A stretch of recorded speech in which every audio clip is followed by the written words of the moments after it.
आयुष्यात घडणाऱ्या काही घटना आणि अपघात खूप विचित्र असतात. कधीकधी आपण खूप निराश होतो, कधी अचानक आशेचा किरण दिसतो, तर कधी खूप आशा असूनही आपण रिकामी हाती राहतो. माझं लग्न होणार होतं आणि मी खूप आनंदी होते. अखेर मला घरोघरी फिरून ठोकरे खावी लागणार नव्हते. जे मला हवे होते ते मला आता मिळणार होते.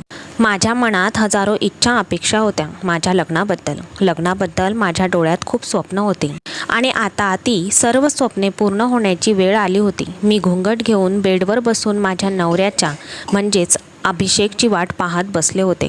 पूर्ण खोली फुलांच्या सुगंधाने बहरली होती. माझं लग्न एक श्रीमंत घराण्यात झालं होतं. हे घर नाही तर एक राजवाडा होता. मी माझ्या नशिबावर खूप आश्चर्यचकित झाले होते. माझा आनंद मी सांभाळू शकत नव्हते. येणाऱ्या संकटापासून अनजान मी बस माझा हा आनंद अमर व्हावा याचाच विचार करत होते. मी कधीच विचार केला नव्हता की देव मला माझ्या अपेक्षापेक्षा जास्त देईल. आनंदामुळे माझे पाय या जमिनीवर टिकतच नव्हते. मी आकाशात उडतच होते. पण मला माहीत नव्हते की माझा आनंद थोड्याच काळासाठी आहे. मला पुन्हा एकदा हे जीवन दरदर भटकायला लावणार आहे. अभिषेक माझ्या जवळ आला आणि मला पहिल्याच रात्री गिफ्ट म्हणून हिऱ्याचे लॉकेट प्रेमाने दिले. मी खूप खुश होते. मी या सोने पैसे यांना जास्त महत्त्व दिलेच नव्हते, पण मी भावनांना जास्त महत्त्व देत होते. अभिषेक माझ्यावर खूप जास्त प्रेम करत होता. मी देवाचे जितके आभार मानले तितकेच कमी पडतील. कदाचित मला आयुष्यात मिळणारे दुःख आता सुखात बदलले होते. अभिषेक माझा हात धरून रात्री उशिरापर्यंत माझ्याशी बोलत होता आणि आपल्या भावना माझ्याजवळ सांगत होता. मी तो मला पहिल्यांदा बघून कसा वेडा झाला होता.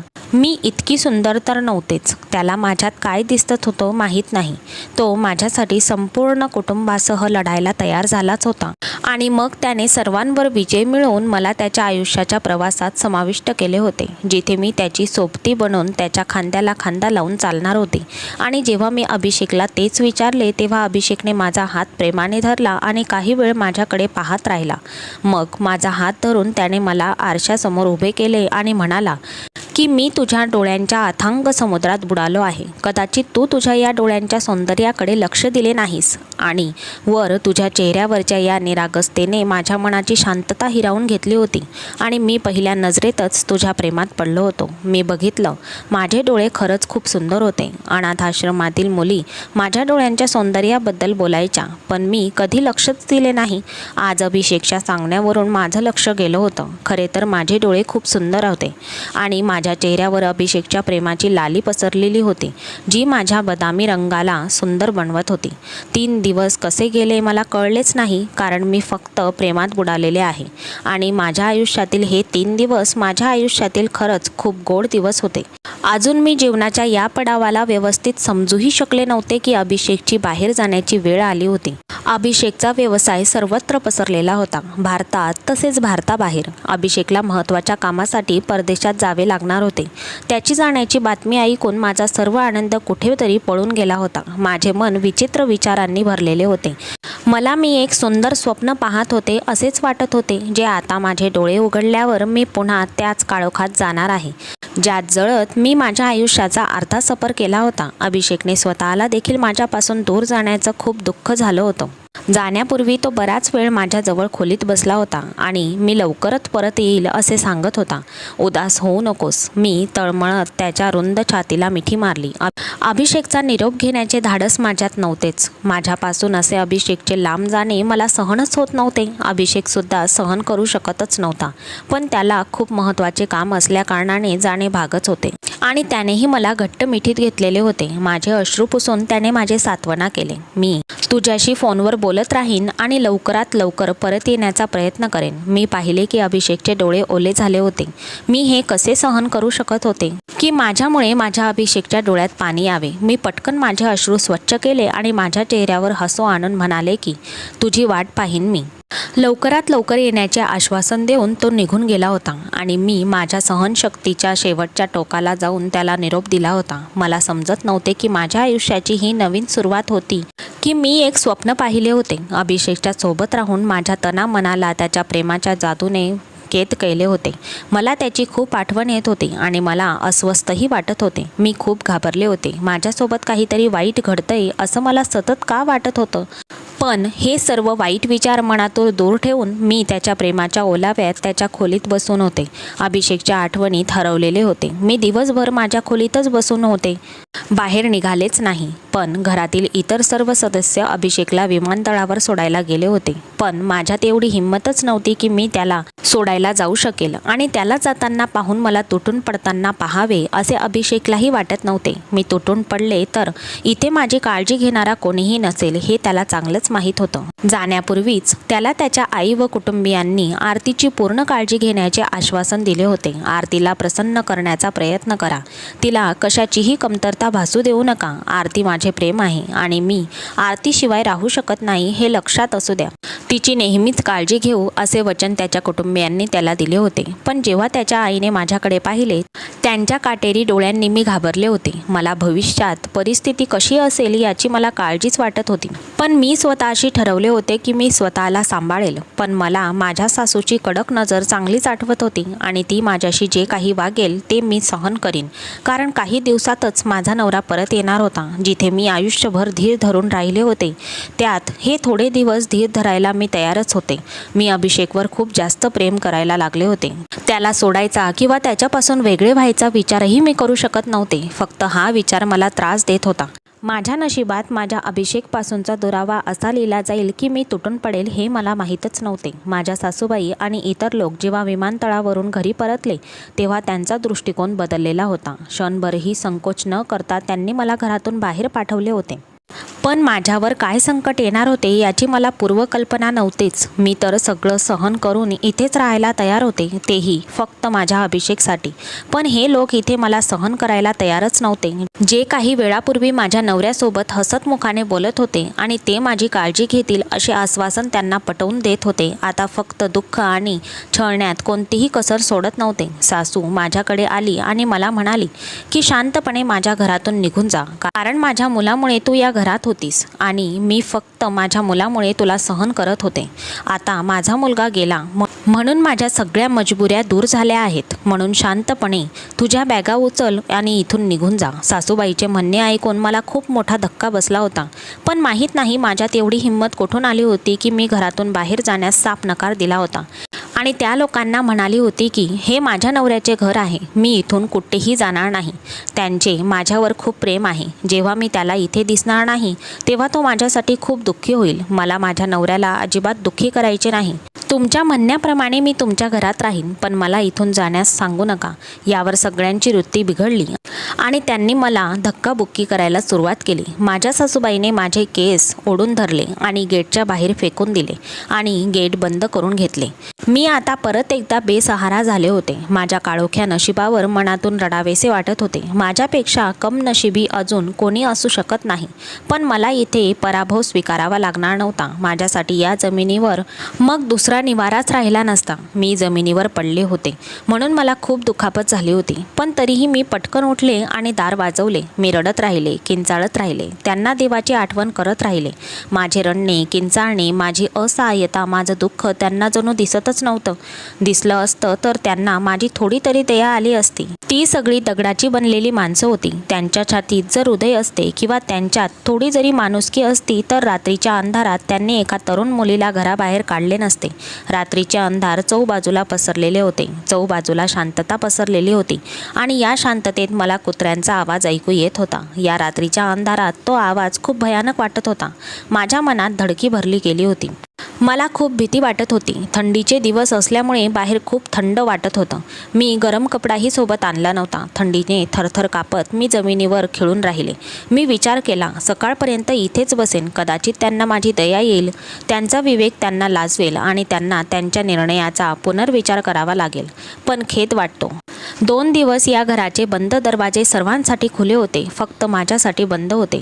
मला खायलाही कोणी विचारले नव्हते. मी भुकेने व्याकुळ झाले होते. मला बघूनही ते लोक अनोळखी लोकांप्रमाणे वागत होते. ते न कळत पुढे जात होते. मी कोणत्याही मार्गावर जात नाही. माझे या घराशी, या घरातील लोकांशी खूप खोलवरचे नाते होते. मी या घराची सून होते आणि मी त्यांच्या मुलाचा विश्वास होते, आदर होते. पण ते हे स्वीकारायला नकार देत होते आणि नंतर लाचार होऊन मी त्यांचे दार सोडून अनोळखी वाटेवर चालू लागले. श्रीमंतांची फक्त घरं मोठी असतात, त्यांचे हृदय खूप लहान असतात. मला मोलकरणीची जागा देऊन आयुष्यभर माझ्या घरी ठेवले असते तरी मी काहीही बोलले नसते. पण त्यांनी मला त्या लायक देखील समजले नाही. त्यांनी फक्त माझा उपभोग घेऊन त्यांचा मुलगा गेल्यावर मला टिश्यू पेपरसारखं फेकून दिलं होतं. माझं तरी या जगात कोणीही नव्हतं जिथे मी जाऊ शकत होते. आता असे वाटत होते की जमीन देखील मला त्यांच्यावर उभं राहू देणार नाही. मी लहानपणापासूनच काळाच्या अडखळ्यांचा सामना केला आहे. मी 5 वर्षाचे होते तेव्हा आमच्या घराचं छत पडलं होतं आणि माझे आई वडील जागीच मरण पावले होते. तर मी माझ्या आजी आणि आजोबांकडे होते म्हणून तेव्हा वाचले होते. आता कधी कधी वाटतं की काश मी पण त्यांच्यासोबत असते आणि त्यांच्यासोबतच मेले असते. मला कळलं नाही की देवाने माझे आयुष्य का वाढवून ठेवले होते. माझ्या आजी आजोबांचं निधन होईपर्यंत मी 10 वर्षाचीही झाले नव्हते. माझ्या नातेवाईकांनी मला माझ्या काका काकूंच्या घरी सोडले. माझी एक आत्या होती जी विधवा होती आणि माझ्या काका काकूंकडेच राहत होती. ती माझ्यावर खूप प्रेम करायची. त्या उलट काका आणि काकूला मी अजिबात आवडत नव्हते. पण माझ्या आत्यामुळेच ते शांत होते, कारण आत्याच्या नावावर पेन्शन यायची आणि त्यावरच माझे काका काकू मजा करत होते. माझ्या काकूला पहिल्या 3 मुली होत्या आणि मुलगा सगळ्यात लहान होता, म्हणून घरात त्याला खूप महत्त्व दिले जात होते आणि त्याला खूप लाडवून ठेवलेले होते. मला तर घरात काही महत्त्वच नव्हते, कारण माझ्या आईवडील या जगात नव्हते. मला माझ्या आत्याने सांभाळलं. मला अभ्यासाची खूप आवड होती. माझ्या काकांच्या मुलींना त्यात फारसा रस नव्हता. अभ्यासात मी खूप हुशार होते आणि माझ्या आत्याच्या पाठिंब्यामुळे मी माझे शिक्षण करत होते. नुकतेच माझे 12वीचे पेपर पूर्ण झाले होते तेव्हा माझ्या आत्याही या जगातून निघून गेल्या. हा माझ्यासाठी सगळ्यात मोठा धक्का होता, कारण आत्याचे काही वय नव्हते, पण त्यांना हृदयविकाराचा झटका आल्यामुळे त्यांनी हे जग सोडले होते. त्यांच्यामुळेच मी जगाचे ठोकरांपासून वाचले होते. त्या मला माझ्या काका काकूंच्या टोमणेपासून वाचवत असायच्या. पण आता मला जगात कोणताही आधार नव्हता. मी पूर्णपणे एकटी पडली होती आणि हीच गोष्ट मला घाबरवायची. आत्या गेल्यानंतर काकूने तिचे खरे रंग दाखवायला सुरुवात केली होती. त्यांनी माझ्यावर एक गल्लीतील मुलाशी प्रेमसंबंध ठेवण्याचा आरोप केला आणि मला घरातून धक्के मारून घराबाहेर काढले होते. आता मी पूर्णपणे असहाय्य झाले होते. माझे या जगात कोणीही नव्हते. एक तरुण आणि एकटी मुलगी अशा प्रकारे रस्त्याने फिरत असली तर लोकांनाही संधी मिळते. मला या गोष्टीची भीती वाटत होती. पण देवाच्या कृपेने मी अनाथ आश्रमात पोहोचले होते. मी रस्त्यावर फिरत असताना रात्रीच्या अंधारात एक गाडी माझ्यासमोर घेऊन थांबली आणि त्या गाडीतून बाहेर पडणारी एक स्त्री होती. ती मला म्हणाली, रात्रीच्या अंधारात तू इथे काय करत आहेस? आणि मी रडत रडत तिला माझी सगळी कहाणी सांगितली. ती मला तिच्याबरोबर अनाथ आश्रमात घेऊन गेली. मला राहायला छप्पर मिळालं याचा आनंद झाला होता. पण अनाथ आश्रमाचे वातावरणही खूप चांगलं नव्हतं. मला पुढचा अभ्यास करायचा होता, म्हणून मोठ्या कष्टाने मी त्या अनाथ आश्रमातल्या बाईला पटवून दिलं होतं. त्या बाईने मला मेहनत करून घ्यायला सांगितली. अनाथ आश्रमातही खूप मेहनतीचे काम करून घेतले जायचे. तिने मला पहिल्यांदा शिवणकाम आणि भरतकाम करायला सुरुवात करायला सांगितली होती. मी माझ्या वाट्याचे झाडू आणि भांडे करून मग नंतर माझ्या वाट्याचे काम करायचे. ती बाई माझ्याकडून रोज शिवणकाम आणि विणकाम करून घ्यायची. सगळी कामं उरकवून मी रात्री काही वेळ पुस्तक वाचायचे आणि वाचताना मला झोप लागायची. हा माझ्यासाठी वरदानच होता की ती मला अभ्यास तरी करू देत होती. मी माझे शिक्षण पूर्ण करून एखादी चांगली नोकरी करू शकेल अशी मला अपेक्षा होती. पण मी नोकरीला लागण्यापूर्वीच त्या महिलेचा माझ्याबद्दलचा दृष्टिकोन बरा होऊ लागला. ती माझ्याशी चांगली वागू लागली. ती आजारी असल्यावर मी बऱ्याचदा खऱ्या मित्राप्रमाणे तिची काळजी घेतली. त्यामुळेच ती खूप प्रभावित झाली होती आणि मला म्हणाली की माझ्यासाठी चांगले नाते आलेच तर ती नक्कीच माझे लग्न लावून देईल. पण जेव्हा मी मास्टरचे पेपर्स देत होते म्हणून ती वेळ आलीच नाही. मी पेपर देत होती आणि पेपर देऊन परत येत होते की तेव्हाच माझे काही मुलींची भांडण झाले आणि त्या माझ्याशी लढू लागल्या. तेव्हा एका अतिशय देखण्या तरुणाने मला मदत केली होती आणि मला या लढाईतून बाहेर काढले. तो एका मोठ्या आणि श्रीमंत कुटुंबातील असल्यासारखा दिसत होता, पण मला त्याशिवाय काही देणे घेणे नव्हते. पण त्या मुलासोबत होणारी ती भेट माझ्या आयुष्यात एक सुंदर ट्विस्ट आणणारी होती, कारण तो मुलगा माझ्या प्रेमात पडला होता आणि तो माझा पत्ता शोधत शोधत अनाथ आश्रमापर्यंत पोहोचला होता. तिथल्या हेडशी माझ्याशी लग्न करण्याबद्दल बोलला होता. हे ऐकून हेडच्या डोक्यात खळबळ उडाली आणि त्याने माझ्यावर सर्व प्रकारचे आरोप केले. तिला हे सांगायचे होते की मी अभ्यासाच्या बहाण्याने बाहेर जाऊन पोरांना फसवायची आणि मी आता एक श्रीमंत मुलाला फसवून इथे घेऊन आले आहे. मी हा माझ्या चारित्र्यावर लागणारा खूप मोठा आरोप होता. पण अनाथाश्रमाचे इतर मुली माझी बाजू घेऊ लागल्या, कारण मी सर्वांची खूप मैत्रीपूर्व होते आणि त्या मुलींना मी त्यांच्या कामात मदत करत होते. माझ्या चांगल्या वागण्याने ते माझ्यावर खूप खुश होत्या आणि तिलाही हे माहीतच होते की मी वाईट चारित्र्याची मुलगी नव्हतेच. सर्व मुलींनी माझी बाजू घेतली म्हणून हेडने माझे लग्न त्या मुलाशी करायचे ठरवले होते, कारण यातच तिचे भले होते. आणि तिला चांगलंच कळून आलं होतं की आता अनाथ आश्रमात बंडखोरीचा वास येत आहे. जर मी तिथे राहिले असते तर तिच्यासाठी आणखीनच अवघड होऊन बसले असते. मी माझे आयुष्य शांततेत जगणे, मी यापूर्वी अत्याचार सहन करणार नाही असे सांगून मी अनाथ आश्रमातून बाहेर पडले आणि अभिषेकने माझ्याशी लग्न करून तो मला त्याच्या घरी घेऊन गेला आणि तो निघून जाताच त्याच्या घरच्यांनी मला घराबाहेर हाकलून दिलं होतं. या सगळ्यासाठी माझ्या अजिबात तयारी नव्हती. या लग्नामुळे मी खूप खुश झाले होते आणि मला वाटले होते की लग्नानंतर माझी परिस्थिती सुधारेल. मला काय माहीत होते की हे लग्न माझ्यासाठी सगळीकडचे दरवाजे बंद करणार आहे. मी आता जिथून आले होते तिथेच मी काय तोंडाने परत जाईल, मी सगळ्यांना काय सांगू. अनाथ आश्रम सोडून मला खूप आनंद झाला होता की आता मला माझे स्वतःचे घर मिळेल. 3 दिवसांनी ते मला माझ्याच घरातून हाकलून देतील हे मला माहीतच नव्हते आणि माझ्या स्वप्नांचा राजवाडा जमिनीवर कोसळून तुकडे तुकडे झाला होता. आता परत त्याच अनाथ आश्रमात कसे जायचे आणि तिथली ती हेड मला त्या अनाथ आश्रमात घुसूही देणार नाही असा विचार मला पुन्हा अनाथ आश्रमात जाण्यापासून रोखत होता. पण नेहमी एका मुलीच्या हृदयात एक आशा असते की तिचा नवरा तिला आधार देईल आणि ती नेहमी तिच्या चांगल्या वेळेची वाट पाहत असते. तिच्या देवावर विश्वास असतो की तिची चांगली वेळ नक्कीच येईल. भलेही कोणी राजकुमार आला नाही, पण कोणीतरी चांगली व्यक्ती येईल आणि तिचा हात धरून तिला सोबत घेऊन जाईल. मग तिचे एक नवीन जग तयार करेल आणि मग आपल्याला असे वाटते की आपण स्वतःला खोटे सांत्वना देत होतो. चांगला काळ कधीच येत नाही, उलट एक वाईट आणि भयंकर काळ येतो जेव्हा माणसाची विचार करण्याची आणि समजण्याची शक्ती पूर्णपणे नष्ट होते. आणि माझ्या आयुष्यात आनंद आला होता, पण फक्त तो 3 दिवसांसाठी आला होता. पण हे 3 दिवस माझ्या आयुष्यातील सर्वात सुंदर दिवस होते. एकीकडे माझे संपूर्ण आयुष्य आणि दुसरीकडे हे 3 दिवस. या 3 दिवसात मी खूप आनंदात होते. माझ्या नवऱ्याला काही महत्त्वाच्या कामासाठी देशाबाहेर जायचे होते आणि तो निघून जाताच माझ्या घरच्यांनी मला रात्रीच्या अंधारात हाकलून लावले होते. मला समजत नव्हते की माझा काय गुन्हा होता. मी प्रत्येकाला विचारत राहिले माझ्या गुन्ह्याबद्दल, परंतु माझ्या प्रश्नांची उत्तरे कोणीही दिली नाहीत. त्यांनी फक्त माझ्या गरीब असल्याचा तिरस्कार व्यक्त केला होता. त्यांना माझी जराही दया आली नव्हती. कुठल्या वाटेवर जायचे ते कळतच नव्हते. तिथे एक बेंच होता. रात्रीची वेळ होती. मी तिथेच तशीच बसत राहिले. तिथे बसतानाच 2 माणसे तिथे आली. मी खूप घाबरले. ती माझी छेड काढू लागले. तितक्यातच एक लग्न झालेले जोडपे तिथे जात होते आणि त्यांनी मला वाचवले. या लोकांनी तिथून हाकलून दिले आणि खूप श्रीमंत दिसत होती ती लोक आणि त्यांची जोडी खूप सुंदर दिसत होती. त्यांनी मला माझ्या स्थितीबद्दल विचारले आणि मी त्यांना माझ्या स्थितीबद्दल सांगितले. त्यांनी मला जे सांगितले ते ऐकून मला खूप आनंद झाला. त्यांनी मला कामावर घेण्याचा निर्णय घेण्याचे सांगितले होते. मला दुखापत झाली होती म्हणूनच त्यांनी मला त्यांच्या घरात आश्रय दिला होता. मी खूप कष्ट करत होते, प्रामाणिकपणे काम करत होते, कारण मी हे ठिकाण गमावू शकत नव्हते. ते माझ्या कामावर इतके खुश होते की ते मला त्यांच्यासोबत अमेरिकेला घेऊन गेले. आता मी तिथे काम करते. मला कामाची गरज होती आणि त्यांना माझे काम आवडत होते. माझे काम त्यांना आवडले, त्यामुळेच त्यांनी मला सोबत नेले होते. मी जॉब देखील सुरू केला होता आणि अमेरिकेला ज्यांच्यासोबत आले होते त्यांची सगळे कामे मीच स्वतः करत होते. मी अनाथ होते. माझे शिक्षण अनाथ आश्रमातच झाले होते. माझ्या मागे पुढे कोणीही नव्हते. माझ्या सर्व आशा संपल्या होत्या. माझे पती जिवंत असूनही मी एकटीच होते आणि माझे त्यांच्यावर खूप प्रेम होते. मला त्यांची उणीव भासायची, पण काय करू. ते नवरा बायको मला रडताना बघून मला धीर देत असायचे. ते म्हणायचे, आयुष्य इथेच संपत नाही, लग्न हा जीवनाचा एक भाग आहे.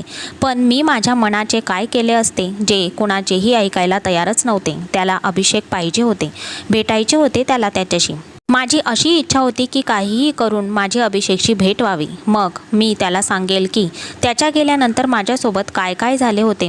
मी त्याच्या मजबूत आणि खंबीर खांद्यावर डोके ठेवून रडणार होते. मला त्याला सांगायचे होते की मी त्याच्यावर किती जास्त प्रमाणात प्रेम करते आणि मला त्याची रात्रंदिवस आठवण येत होती. मी खूप यातना सहन केले होते, पण या सगळ्यासाठी मला तो हवा होता आणि मला तो कुठेही सापडला नाही. मी शोधण्याचा प्रयत्नही केला नव्हता. मला माहीत नाही त्याच्या घरच्यांनी माझ्याबद्दल त्याला काय काय सांगितले असेल, कोणकोणते आरोप केले असतील. हे सगळे विचार करत असताना माझे मन सुन्न व्हायचे आणि मी माझे डोके धरायचे. मी स्वतःला व्यस्त ठेवण्यासाठी डबल ड्युटी जॉईन केली होती. मी सगळ्यात पहिले घरातील सर्व कामे माझ्या देखरेखीखाली करायचे. त्यांना माझे सर्व कामे करणे आवडत नव्हते, पण मला त्यांच्यासाठी काहीतरी करायचे होते, म्हणून मी त्यांचे घर सांभाळायचे. दोघेही ऑफिसला जायचे आणि घरची सगळी कामं माझ्या सांगण्यानुसार व्हायची. पण घरची सर्व कामं आटपून झाल्यानंतर मोकळ्या वेळात मला अभिषेकच्या आठवणी सतवायच्या, म्हणून मी एका ठिकाणी नोकरी करू लागले होते. मी लाखो रुपयांमध्ये कमावू लागले होते आणि त्यातल्या त्यात माझे मानलेले भाऊ आणि वहिनी मला वेगवेगळी पॉकेट मनी द्यायची. पण माझ्या इच्छा संपल्या होत्या. माझ्या खात्यावर पैशांचा ढीग लागला होता, पण मला ते कुठेही खर्च करावेसे वाटत नाही. मी कामात व्यस्त असल्यामुळे मला दुःखातून बाहेर पडताना पाहून भाऊ आणि वहिनींनाही आनंद झाला होता.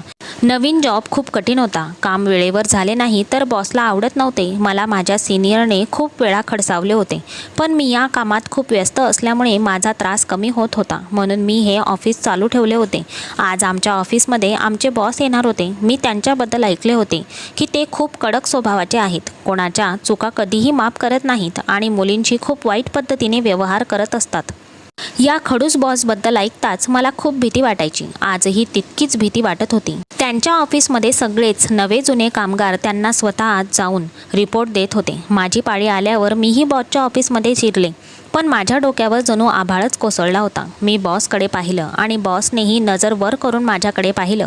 तेव्हा जणू वेळ तिथेच थांबला असावा. मला काहीच कळत नव्हते की आता मी काय करावे. मी तिथून पळण्याचा प्रयत्न केला. तेवढ्यातच बॉसने माझा हात धरून ठेवला आणि मला भिंतीवर ढकलले आणि माझ्या चेहऱ्यावर पंजाने पकडले. साहेबांची अशी रागीट शैली पाहून माझ्या डोळ्यातून अश्रू वाहू लागले होते. बॉसच्या रूपात हा कडक माणूस दुसरा कोणी नसून माझा अभिषेक होता. माझ्या तोंडातून गुदमरल्यासारखा आवाज आला, अभिषेक मला सोड, मला वेदना होत आहेत. ज्यावर अभिषेकही रागाने म्हणाला, आणि मी इतकी वर्ष सहन करत असलेल्या दुःखाची कधी जाणीव झाली का तुला? तुझ्याशिवाय मी इतकी वर्ष कशी घालवली असतील? तो मला गेल्या काही वर्षांचा हिशोब द्यायला सांगत होता आणि आता मला समजत होते हा बॉस इतका कडक का आहे. ज्या व्यक्तीला आपल्या बायकोच्या बेवफाईने तोडून टाकले असावे तो व्यक्ती बाहेरून असाच असू शकतो. तो मला शोधत फिरत होता, पण मी त्याला कुठेही सापडले नाही. त्याला त्याच्या घरच्यांनी सांगितले होते की ज्या दिवशी अभिषेकला विमानतळावर सोडायला घरातील सगळेच गेले होते, मी मागून निसटले होते, फरार झाले होते आणि जाताना घरातील सर्व सामान आणि दागिने लुटून नेले होते. अभिषेकचा त्यांच्या बोलण्यावर विश्वासच बसत नव्हता. त्याने अनाथ आश्रमातही तपासणी केली, पण मी तिथेही नव्हते. माझा शोध घेताना तो हातात झाला होता आणि मग हार मानून घरच्यांनी जे सांगितले त्यावर त्याने विश्वास ठेवायला सुरुवात केली होती. त्यांच्या घरच्यांच्या या कृत्यामुळे दुसरे काहीही झाले नव्हते. फक्त त्यांचा स्वतःचा मुलगा मुलींवर तिरस्कार करू लागला होता आणि एक कडक स्वभावाचा व्यक्ती बनला होता. मला ते चांगलेच आठवते. अभिषेक किती जिवंत आणि आनंदी माणूस होता आणि मी त्याच्या सहवासात 3 दिवस घालवले होते. ते माझ्या आयुष्यातील सर्वोत्कृष्ट दिवस होते. पण मला त्याच्या व्यक्तिमत्वाची दुसरी बाजू पाहायला मिळाली, जी निव्वळ त्याच्या कुटुंबाची देणगी होती. घरच्यांनी मला हाकलून दिले, पण तो माझ्यावर विश्वास ठेवेल असे वाटले नाही, म्हणून मी त्याला माझ्या भावाच्या घरी घेऊन गेले. त्यानंतर भावाने त्याला सगळं काही सांगितलं. तेव्हा त्याला सगळं काही खरं पटत होतं. जणू काही मी माझे संपूर्ण दुःख विसरून गेले होते. भूतकाळातील दुःखावर जणू मलम लावला गेला होता. अभिषेकनेही मला त्याच्या मिठीत घट्ट धरले होते. त्यानेही माझ्यासाठी खूप त्रास सहन केला होता. आता अभिषेकने त्याच्या कुटुंबाचा सहवास सोडला होता. बस कधीतरी तो फोनवर बोलत असायचा आणि त्यांना सांगून टाकले की त्याने मला सापडवले आहे आणि तो माझ्यासोबतच परदेशात राहत आहे आणि आम्ही खूप त्रास आणि संकटांचा सामना केल्यानंतर माझ्या आयुष्यात ही नवीन पहाट आली होती. मी अभिषेकसोबत खूप आनंदात जीवन जगत आहे आणि अभिषेकला समजून सांगते की त्यांच्या घरच्यांना माफ करून द्यायला हवे त्याने. पण तो ते मान्य करायला तयारच नाही. ते म्हणतात ना की दुःखानंतर सुख येते आणि सुखानंतर दुःख. माझ्याही आयुष्यात काहीसे असेच झाले होते.